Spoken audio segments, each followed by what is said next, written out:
Hello दोस्तों, स्वागत है आपका अपने यूट्यूब चैनल गौरव एडुकेटर में। दोस्तों, आज का हमारा टॉपिक होने वाला है दूसरे विश्व युद्ध में जापान की क्या भूमिका थी। दोस्तों, आपको पता है जो सेकेंड वर्ल्ड वॉर हुआ था, दूसरा विश्व युद्ध, जो अमेरिका ने जापान के ऊपर हिरोशिमा और नागासाकी जो राज्य हैं जापान के, दो उस पे बम गिराया था। जो सेकेंड वर्ल्ड वॉर हुआ था इसी वजह से हुआ था। तो दोस्तों, आप सभी को ये तो पता है कि वर्ल्ड वॉर हुआ था, लेकिन आपको ये नहीं पता कि जापान के ऊपर बम क्यों गिराए गए थे। अक्सर देखा जाए है कि इसके अंदर जापान ने अपने आप पड़ी लकड़ी ली थी। मतलब समझ गए ना आगे का? पड़ी लकड़ी जापान ने खुद ली थी।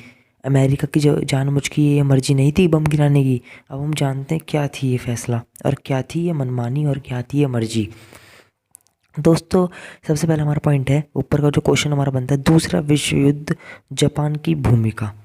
दूसरा विश्व युद्ध 1939-1945 में जापान की भूमिका की व्याख्या करें। अब दोस्तों, हमारा जो नोट्स या टॉपिक या आंसर जो भी आपके लिए बनता है वो हम पढ़ते हैं एंड आपको समझाते हैं। जापान के द्वारा चीन पर आक्रमण से अमेरिका भी उससे अक्षय की दृष्टि से देखने लग गया। मतलब दोस्तों, जापान के द्वारा जो चीन पर आक्रमण किया गया था ना, उससे क्या हुआ, अमेरिका भी उसे संशय की दृष्टि से देखने लग गया। संशय मतलब गलत नज़रों से, उसे अच्छा नहीं समझ रहा था वो। जापान पर दबाव डालने के लिए अमेरिका 1911 मतलब 1911 ईस्वी की जापान अमेरिकी व्यापार संधि भंग कर दी। मतलब दोस्तों, अब अमेरिका ने क्या करा कि जापान ऐसा ना करे, अपनी मनमानी ना चलाए, तो अमेरिका ने क्या करा, 1911 में जो व्यापार संधि थी ना, उसको भंग कर दिया कि मतलब उसके साथ कोई व्यापार नहीं करूँगा मैं, अब ऐसा कर दिया था। अपना रौब जताने के लिए उसने कई अन्य कदम भी उठाए। मतलब अमेरिका ने ऐसा करने के लिए कई कदम उठाए, किंतु इन सभी उपायों के बावजूद जापान हिंद चीन में अपनी आक्रमणकारी नीति पर अग्रसर रहा। मतलब इन सब हरकतों के बावजूद भी अमेरिका की जापान नहीं सुधरा, उसने चीन पर पूरा कब्जा बनाने की ठान ली थी और उस पर आक्रमण करता रहता था। ठीक है। अमेरिका ने उसे अमेरिका ने उसे चीन और हिंद चीन से अपने सेनाएं हटाने को कहा। अभी किंतु यह बातचीत चल ही रही थी कि अपनी सेना के दबाव में जापान ने 1 दिसंबर यानी 1 दिसंबर 1941 को अमेरिकी बंदरगाह पर्ल हार्बर में अमेरिकी जंगी बेड़ों पर हमला कर दिया। अब दोस्तों, मतलब अमेरिका ने मतलब चीन से बोला ही था कि सेना हटा लो अपनी, लेकिन वो माना नहीं। ठीक है। अब ये बात चली रही थी इनकी आपस में, और एकदम से क्या करा उसने, जो जापान था, उसने अमेरिका के बंदरगाहों पर पर्ल हार्बर पर में अमेरिकी जंगी बेड़ों पर हमला कर दिया। मतलब अमेरिका पर भी हमला कर डाला भाई साहब जापान ने। अब तुम समझ रहे हो ना भाई, पड़ी लकड़ी कौन ले रहा है। यह हमला आक्समत और इतना जोरदार था कि कुछ से समय के लिए अमेरिकी नौसेना बिल्कुल सदमे में रह गई। मतलब भाई साहब, इतना तगड़ा इसने हमला किया था जापान ने अमेरिका पर कि अमेरिका भाई साहब एक पल को सदमे में चले गया था। ये क्या हो गया, हीला जादू। जापान ने जर्मनी और इटली की ओर से युद्ध में भाग लेते हुए पर्ल हवाई द्वीप समूह में स्थित पर्ल हार्बर में अमेरिकी नौसैनिक अड्डों पर हमला किया। अब दोस्तों, जो जापान था उसने जर्मनी और इटली की ओर से युद्ध लड़ा था, मतलब वो उनकी साइड था। तो उसने क्या करा था, पर्ल हवाई द्वीप समूह के अंदर ये जगह थी, इसके अंदर स्थित पर्ल हार्बर में अमेरिकी नौसेना अड्डों पर हमला किया था। जो भी हमने पढ़ा था ना, जंगी बेड़ों पर, वहाँ पे क्या करा था, उसने हमला कर दिया था। जैसा कि जैसे कि हमने पहले ही जान लिया कि यह हमला इतना अकस्मात था कि कुछ समय के लिए अमेरिकी नौसेना और वायुसेना को जैसे लकवा मार गया हो। हमने ऐसे अभी जाना था कि ऐसा हुआ था कि ये सदमा इतना खतरनाक था कि अमेरिका सदमे में चले गया था, तो वैसे ही ये बात कही गई है। इस दौरान जापानी सेनाओं ने हांगकांग, मलाया, सिंगापुर, बर्म और फिलीपींस द्वीप समूह को रौंद डाला। मतलब भाई साहब, जापान ने अब यार क्या बताऊँ, सबको लपेट लिया। ये जितने भी नाम आपने सुने, सिंगापुर, बर्म, हांगकांग, फिलीपींस, इन सब को क्या हुआ, द्वीप समूह को रौंद डाला मतलब कुचल डाला।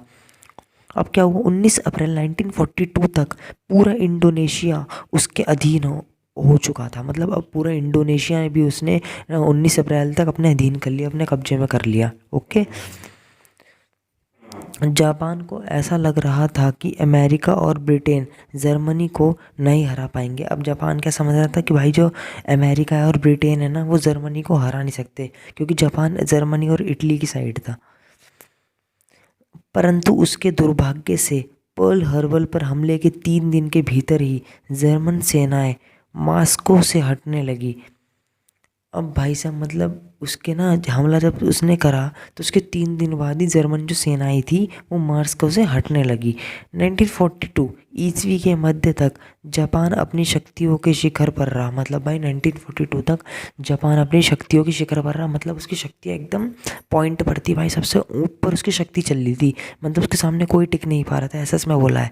ठीक है दोस्तों, उसकी सेनाएं भारत वर्म सीमा तक पहुंच चुकी थी। मतलब उसकी जो सेना थी जापान की, उसकी भारत वर्म सीमा तक पहुंच चुकी थी और 1944 के आरंभ में वह भारत की सीमा के भीतर आ चुकी थी। मतलब 1944 में वो भारत के अंदर एंटर हो चुकी थी।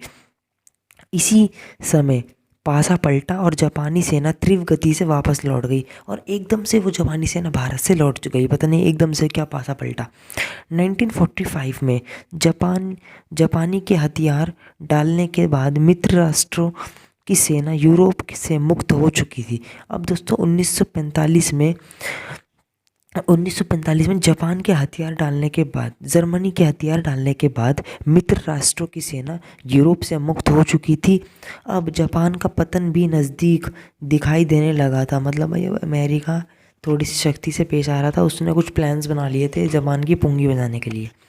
अब देखो 26 जनवरी 1945 को ब्रिटेन अमेरिका और जर्मनी के और ब्रिटेन अमेरिका और चीन, जर्मनी नहीं, 26 जनवरी 1945 को ब्रिटेन अमेरिका और चीन के प्रतिनिधि पोस्टम के स्थान पर इकट्ठे हुए। अब दोस्तों ब्रिटेन अमेरिका और जो चीन के सब थे प्रतिनिधि थे, वो कहाँ हुए? पोस्टडम के स्थान पर इकट्ठे हुए। एक जगह थी पोस्टडम, वहाँ पे इकट्ठे हुए। ओके, और उन्होंने मांग की कि जापान तत्काल बिना शर्त हथियार डाल दे, लेकिन जापान सम्राट और युद्ध समिति ने इसे अस्वीकार किया, किंतु सेना ने इसका विरोध किया।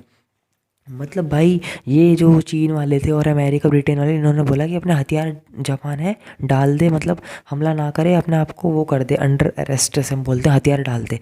लेकिन भाई साहब जो सम्राट था जापान का, उसने और युद्ध समिति ने इसे स्वीकार किया। उसने कहा चलो ठीक है कर देते हैं। लेकिन जो सेना थी जापान की इतनी बहादुर थी, मतलब अपने आपको इतना बहादुर मानती थी, उसने इसको स्वीकार नहीं किया। उसने कहा नहीं हम लड़ेंगे, मतलब हम नहीं मान सकते, ठीक है, इसका विरोध किया। ओके, अंत में युद्ध की समाप्ति। अब हम जानेंगे युद्ध खत्म कैसे हुआ, जो सेकंड वर्ल्ड वॉर था ये कैसे हुआ। अंत में युद्ध तब समाप्त हुआ जब 6 अगस्त 1945 को हिरोशिमा एवं 9 अगस्त 1945 को नागासाकी में अमेरिका ने 2 परमाणु बम गिराए। बमों से होने वाले विनाश इतना खतरनाक था कि जापान ने बिना शर्त 15 अगस्त 1945 को हथियार डाल दिए और युद्ध खत्म हो गया। मतलब भाई इतना खतरनाक युद्ध था ना कि जापान की निकाल दिया अमेरिका ने कि भाई तू है कौन। 15 अगस्त 1945 को जापान ने अपने हथियार भाई फेंक दिए, मतलब हथियार डाल दिए सामने, घुटने टेक दिए, ऐसा कहा गया है, और युद्ध खत्म हो गया। इसी तरह पिछले 50 वर्षों की जापान की उपलब्धियां धूल में मिल गई। मतलब भाई जो 50 सालों में इतनी वो कामयाबी हासिल करी थी, उसकी इतनी गंदी झंड हुई, सब वो धूल में मिल गया, ऐसा बोला गया है। ओके दोस्तों, और जापानी सम्राट अपने ही देश में द्वीपों में बिखर गया। अब भाई मतलब जो जापानी सम्राट था, जापान राज्य था, जो भी था, अब वो अपने ही द्वीप, अपने ही देश के अंदर अपने ही द्वीपों में बिखर गया, मतलब बट गया, ऐसे कहा है। मतलब भाई इतनी गंदी बेइज्जती, एक तरीके से बहुत बुरा किया जापान के साथ अमेरिका ने, क्योंकि अमेरिका उसको समझा रहा था, वो मान नहीं रहा था। अब वो ये लातों के भूत कैसे मानेंगे, आपको ही पता ही है, बातों से कि लातों से। तो गाइस उसको काफ़ी समझाया गया लेकिन वो माना नहीं, तो आखिरी में उसके साथ उल्टा करना पड़ा और उसको मज़ा चखाना पड़ा और सेकेंड वर्ल्ड वॉर एंड हो गया। ओके दोस्तों, उम्मीद है कि वीडियो आपको पसंद आया होगा, सब कुछ समझ आया होगा और सारे डाउट आपके मैंने क्लियर कर दिए होंगे। अगर आपको वीडियो पसंद आए तो लाइक शेयर करके and subscribe bell icon press जरूर कर देना, ताकि आने वाली वीडियो की नोटिफिकेशन आपको टाइम टू टाइम मिलती रहे। चलिए दोस्तों मिलते हैं, जय हिंद जय भारत।